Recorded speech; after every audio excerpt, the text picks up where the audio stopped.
Hello YouTube and welcome back to another Raging Reality reaction video, and you've joined us for, what is it, the sixth part of our album Assault Battle Royal. And ladies and gentlemen, we are now moving on to our second song by Acid Mammoth. Such a strange, wicked newcomer to the world of metal. At least I think it's metal. I can't quite remember too much about them when we last took to Acid Mammoth several months ago, but you know what? I reckon by the time we'll get started of this 9-minute song, we should be able to get like a very good suspicion aroused in our minds. Also, and just before we begin, guys, there's two things I did remember. One, this is apparently two people in this group are meant to be father and son, which I think that's pretty cool. And the second thing I wanted, well, not so much what I found out, but one thing I wanted to ask you guys. Have you guys ever seen a mammoth on acid before? I have, and it's fantastic. It kind of looks like a crocodile on spice. In case you're wondering, spice is what I refer to as the Frankenstein drug, in which you're not exactly dead and brought back to life, but you feel like you've just about died, because that's the drug that can make you just go like this.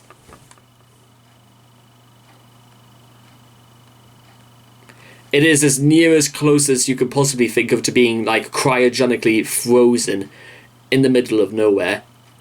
You can literally, like, it is the ultimate detachment from reality if ever I've seen hundreds of cases where I live of people who've been on spice. Yeah, don't do that, guys. But with all that being said and done, if you guys want to check out, seriously, I've said this before and I'll say it again, these intros are becoming less and less coherent by the day. Oh well. If you guys want to check out the original video for yourselves, links will all be in the description down below. Let's begin. The Tree of Woe in 3, 2, 1, and...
Hell is empty, he says.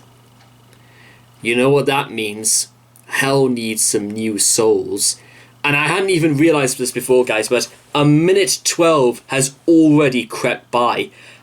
That's the fastest 70 seconds I've ever experienced in my entire life.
Okay, ladies and gentlemen, that was Tree of Woe by Acid Mammoth.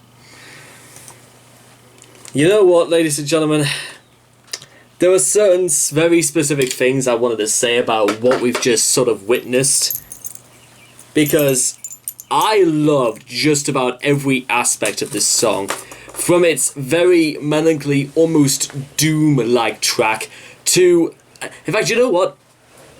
Based on like the cover art and of that sort of like doom synth going on from ear to ear, I actually thought that Acid Mammoth were either huge fans of Black Sabbath, or Ozzy Osbourne had a hand in trying to decide this, because this lead guy's voice, he has a touch of Ozzy in his voice.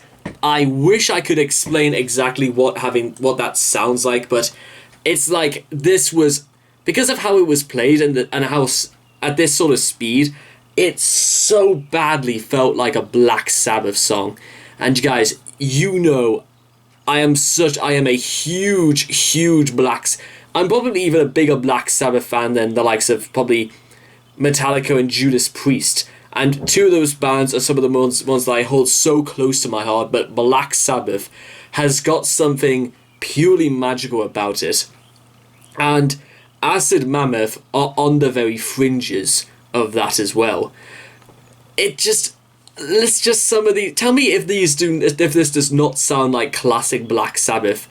I know you from the blackness. Mystic fires ablaze. Hell is empty. Demons gather around my grave. Witches gather round the ashes. Sabbath rites tonight, casting dreadful incarnations that denounce the light, evil altered conjurations upon my soul. The forces of hell and all that is evil in this world are resurrecting this guy to possibly for what purpose? Because at some point I was trying to like make connections as to whether or not the Tree of Woe was supposed to be some kind of like definitely biblical reference, but I was thinking more in the lines of John Milton's Paradise Lost, where the forces of hell go through this journey to entice Adam and Eve to commit the original sin. Bound and tied upon the Tree of Woe, crucified upon the Tree of Woe. Our intelligence, our desire, our search for to transcend ourselves to a higher form even than that of God, has led us to ruin by being cast as men who should be crucified because we dare to call ourselves Christ. Now, I could tell you literally that's what I think I can get most out of the lyrics, because the song is Tree of Woe is part of that, but this doom riff, man, it is. I feel at peace. I feel relaxed knowing that there's almost no need to worry. In fact, Acid Mammoth is right, because I felt intoxicated by this song. I felt intoxicated by the fact that I felt happy and relaxed and reassured that no matter whatever my fate was, it wasn't my fault. Or if it was my fault, then I get to rest easy knowing that I would die happy. Dying happy, ladies and gentlemen. If by the time my time does come, I wouldn't think of anything else rather than dying happy. I would rather die happy than live to be 1,000,000 and be miserable for the remainder of it. But I'm just gonna leave you off, guys, with this. And this is purely my personal opinion about Tree of Woe. You know what this song for me sounds like? It's like, I could imagine what happens. This is like the song you would play after you've just had sex with someone. Now, before you call me crazy, just hear me out, and then you can call me crazy. Imagine it, guys. I mean, do it. The most intimate, the most beautiful, ins and outs, so to speak, of between a man and a woman, and then afterwards you just lay on the bed and just you're either exhausted, you've fought tooth and nail with each other, and then, well, not literally, it's just a metaphor, and then the climax has arrived, and all of a sudden you just have to just like lay back and relax and just look up at nothing without even wanting to think about moving, lying there, both of you naked, literally just you're in your complete disbelief about what just happened. And then something like Tree of Woe plays, and you don't want to move, you don't want to go anywhere. All you want to do right there is just lay and be within each other's company. This song is like, it's a strange feeling, and no doubt in my mind I can think of probably better metaphors for what it's like, this sort of thing. Maybe just lying on top of a hill on a warm summer's night. There's nobody around for miles, but you don't care because you can be by yourself in the middle of nowhere, but out in the open world where the whole world is your oyster and you just get to lie back and relax and be yourself. Or, and I'll put it again, my interpretation of just being with someone, because it's the idea that two people, you yourself and somebody else, are going through the exact same emotions at that moment, and that sort of shit is, I think, priceless. I think sharing moments of intimacy like that are absolutely, they are almost unpregnable. You cannot begin to describe or put into words what it must be like to just be that relaxed. And Tree of Woe is one of the most relaxing and one of the most, is there such a word for post aphrodisiac? Like, I suppose the most I'll say it for what it is. Tree of Woe is what I would like to call a post aphrodisiac song, where the action, the heart stopper pounding moments have just gone by, and all you want is to just relax and not think about anything else. That, ladies and gentlemen, is what the Tree of Woe is, to me at least. So anyway, I hope you guys have enjoyed this reaction video.